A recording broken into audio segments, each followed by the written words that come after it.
ಬಹುಶಃ ಈ ಇಂಟರ್ವ್ಯೂ ನೋಡಿದ್ರೆ ಯಾರಾದರೂ ಕಿತ್ತೂರು ರಾಣಿ ಚೆನ್ನಮ್ಮ ಆ ಥರದ್ದು ಅಯ್ಯೋ. ರೋಲ್ಗಳು ಕೊಡಲಿ ಅಂತ ನಾವು ಆಶಿಸ್ತೀವಿ. Thank you. ಎಸ್, ಅಂದರೆ ಫ್ರೀ ಟೈಮಲ್ಲಿ ಒ ಟಿ ಟಿಯಲ್ಲಿ ಈಗ ತುಂಬ ಪ್ಲಾಟ್ಫಾರ್ಮ್ಸ್ ಇದೆ. ಒ ಟಿ ಟಿಯಲ್ಲಿ ಸಿನಿಮಾಗಳು ನೋಡೋಕ್ಕೆ ಬೇರೆ ಬೇರೆ ಲ್ಯಾಂಗ್ವೇಜಸ್, ವೆಬ್ ಸೀರೀಸ್ಗಳು, ಸಿನಿಮಾಗಳು ನೋಡ್ತಿರ್ತೀರಾ? ಖಂಡಿತ. ಹಾಂ, ಟೈಮ್ ಸಿಕ್ಕಿದಾಗ ಇವಾಗ ನಾನು ಎಜುಕೇಷನ್ ಕಂಪ್ಲೀಟ್ ಮಾಡ್ತಿದ್ದೀನಿ, ಸೊ ಯೂಶ್ವಲಿ ನನ್ನ ಫ್ರೀ ಟೈಮ್ ಅಲ್ಲೇ ಹೋಗ್ಬಿಡುತ್ತೆ. But O T T is made it easier, so ನೋಡ್ತಾ ಇರ್ತೀನಿ ಸರ್. ಏನು ಎಜುಕೇಷನ್ ಒಂಚೂರು ಹೇಳ್ಬೋದು, ಏನು ಮಾಡ್ತಿದ್ದೀರಾ ಅಂತ? ಮಾಸ್ಟರ್ಸ್ ಮಾಡ್ತಾ ಇದ್ದೀನಿ ಮಾಸ್ ಕಮ್ಯುನಿಕೇಷನಲ್ಲಿ. Oh, so super. Last year graduate ಆದೆ, ಇವಾಗ ಕಂಟಿನ್ಯೂ. ನೀವೆಲ್ಲ ಲಕ್ಕಿರಿ ನೋಡಿ, ನೀವು ಜರ್ನಲಿಸಮ್ ಓದ್ತಾ ಇರೋವಾಗಲೇ ಒಬ್ಬ ಜರ್ನಲಿಸಮ್ ಮಾಡ್ಕೊಂಡ್ ಬಂದಿರ್ತಕ್ಕಂಥ ಒಬ್ಬ ಜರ್ನಲಿಸ್ಟ್ಗೆ ನೀವು ಇಂಟರ್ವ್ಯೂ ಕೊಡ್ತಾ ಇದ್ದೀರಾ. ಹೌದು, ಸೊ ನೀವು ಇದೆಲ್ಲ ನಮ್ ಡಿಗ್ರಿಯಲ್ಲಿ ನಮ್ಗೆ ಅಸೈನ್ಮೆಂಟ್ ಆಗಿತ್ತು, Yes, ಹೋಗಿ yes, ಇಂಟರ್ವ್ಯೂ yes. ಮಾಡಬೇಕು ಅದೆಲ್ಲ. ಸೊ ಎರಡು ಬ್ಯಾಲೆನ್ಸ್ ಆಗ್ತದೆ. ಸೂಪರ್. ಯಾವ ಇಯರ್ ಇವಾಗ? ಫಸ್ಟ್ ಇಯರ್ ಮಾಸ್ಟರ್ಸ್ ಅಲ್ಲಿ. ಫಸ್ಟ್ ಮಾಸ್ಟರ್ಸ್ ಇಲ್ಲಿ ಯಾವ ಕಾಲೇಜಲ್ಲಿ ಮಾಡ್ತಿದ್ದೀರಾ? ಅದ್ ಬೇಡ ಸರ್ ಇಲ್ಲಿ ಹೇಳಕ್ಕೆ. Distance Regular, correspondence, but exam ಅಂತ ಬಂದಾಗ ಆನ್ ಕ್ಯಾಂಪಸ್ Okay, ಹೋಗಿ ಮಾಡಬೇಕು. ಸೂಪರ್. ಈಗ ಒ ಟಿ ಟಿಗಳಲ್ಲಿ ಮತ್ತು ವೆಬ್ ಸೀರೀಸ್ಗಳಲ್ಲೆಲ್ಲ ನೋಡ್ತಾ ಇರ್ತೀರಾ. ಸೊ ನೀವಿನ್ನೂ ರೀಸೆಂಟಾಗಿ ಇಂಡಸ್ಟ್ರಿಗೆ ಬಂದಿದ್ದು, ಬಟ್ 4 ಇಯರ್ಸಲ್ಲೇ ನೀವು ಸಾಕಷ್ಟು ನೇಮು ಫೇಮು ಮಾಡ್ಕೊಂಡಿದ್ದೀರಾ.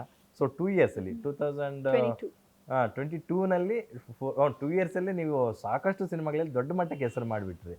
ಸೊ ಮುಂದಿನ ದಿನಗಳಲ್ಲಿ ವೆಬ್ ಸೀರೀಸ್ ಅದು ಇದು ಮಾಡೋ ಕನಸುಗಳಿದೆಯಾ?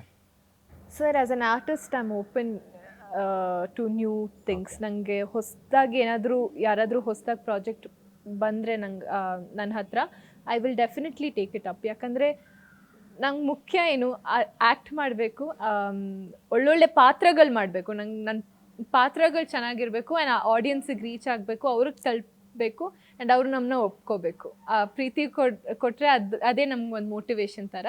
ಸೊ ರಿಸ್ಟ್ರಿಕ್ಷನ್ಸ್ ಅಂತ ಇಲ್ಲ. ಆ್ಯಸ್ ಅನ್ ಆರ್ಟಿಸ್ಟ್ ನನಗೇನಾದರೂ ಹೊಸದಾಗಿ ಏನಾದರೂ ಬಂದರೆ I am open to it. ರೀಸೆಂಟಾಗಿ ನೀವು ನೋಡಿದಂತಹ ಒ ಟಿ ಟಿಯಲ್ಲಿ ನೋಡಿದಂಥ ಬೆಸ್ಟ್ ಫಿಲಮ್ಮು, ಒಂದು ಬೆಸ್ಟ್ ವೆಬ್ ಸೀರೀಸ್ ಅನ್ನೋದು? ವೆಬ್ ಸೀರೀಸ್ ನಾನು ಆ್ಯಕ್ಚುಲಿ ಹಳೇದೆ ಸ್ವಲ್ಪ.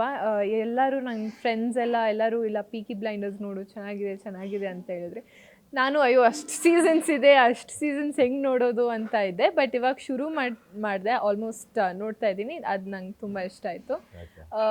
ಸಿನಿಮಾ ಅಂತ ಬಂದಾಗ ನೋಡ್ತಾ ಇರ್ತೀನಿ ಸರ್, ಅದು ಯಾವ್ದು ಹೊಸ್ತು ಯಾವ್ದಾದ್ರು ಬರ್ತಾ ಇರುತ್ತೆ. ಆದಷ್ಟು ಥಿಯೇಟರ್ಗೆ ಹೋಗೇ ನೋಡೋಕ್ಕೆ ಪ್ರಯತ್ನ ಪಡ್ತೀನಿ. ಥಿಯೇಟ್ರಲ್ಲಿ ಯಾವುದಾದ್ರು ಮಿಸ್ ಆದರೆ, ಯೂಶ್ವಲಿ ಮಿಸ್ ಆಗಲ್ಲ, ಯಾಕಂದರೆ ನಮ್ಮ ತಂದೆಯವರು ಫಸ್ಟ್ ಶೋ ಆ ಥರ ಆಡಿಯನ್ಸ್ ಅವರು. ಸೊ ಮಿಸ್ ಆದರೆ I go to O T T. Thank you so much. ಸಾಕಷ್ಟು ವಿಚಾರಗಳನ್ನು ನಮ್ಮ ಒಟ್ಟಿಗೆ ಇಷ್ಟೊತ್ತು ಶೇರ್ ಮಾಡ್ಕೊಂಡ್ರಿ.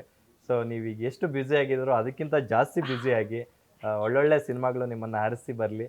ಇದೇ ರೀತಿ ನಮ್ಮನ್ನು ಕನ್ನಡಿಗರನ್ನ ಎಂಟರ್ಟೈನ್ ಮಾಡ್ತಾ ಇರಿ ಅಂತ ಹೇಳ್ತಾ ನಾವು ಈ ಕಾರ್ಯಕ್ರಮದಿಂದ ನಿಮಗೆ ಬೀಳ್ಕೊಡ್ತಾ ಇದ್ದೀವಿ. Thank you so much. ಕೊನೆಯದಾಗಿ ನಮ್ಮ ಗ್ಯಾರಂಟಿ ನ್ಯೂಸ್ ಥ್ರೂ ಕನ್ನಡ ಆಡಿಯನ್ಸ್ಗೆ ಏನು ಹೇಳಕ್ಕೆ ಬಯಸ್ತೀವಿ? ಎಸ್, ಇದೇ ಡಿಸೆಂಬರ್ 20th ನಮ್ಮ ಸಿನಿಮಾ UI ರಿಲೀಸ್ ಆಗ್ತಿದೆ. ಫೈನಲಿ UI ವರ್ಲ್ಡ್ಗೆ ಎಂಟರ್ ಆಗ್ಬೋದು ಎಲ್ಲರೂ. ನೀವೆಲ್ಲರೂ ಥಿಯೇಟರ್ಗೆ ಹೋಗಿ ನಮ್ಮ ಸಿನಿಮಾನ ನೋಡ್ತೀರಾ, ಸಪೋರ್ಟ್ ಮಾಡ್ತೀರಾ ಅಂತ ಒಂದು ನಂಬಿಕೆ ನನಗಿದೆ. ಸೊ ನಾವೆಷ್ಟು ಸಿನಿಮಾ ಮಾಡೋಕ್ಕೆ ಎಂಜಾಯ್ ಮಾಡ್ಕೊಂಡು ಮಾಡಿದ್ದೀವಿ, ನೀವು ಅಷ್ಟೇ ಎಂಜಾಯ್ ಮಾಡ್ಕೊಂಡು ನೋಡ್ತೀರಾ ಅಂತ ಆ ನಂಬಿಕೆನೂ ಕೂಡ ಇದೆ. So please do watch UI in theatres near you. Thank you. It's lovely talking to you. Thank you sir. Thank you. Guarantee news, ಸುದ್ದಿ ಖಚಿತ, ನ್ಯಾಯ ನಿಶ್ಚಿತ.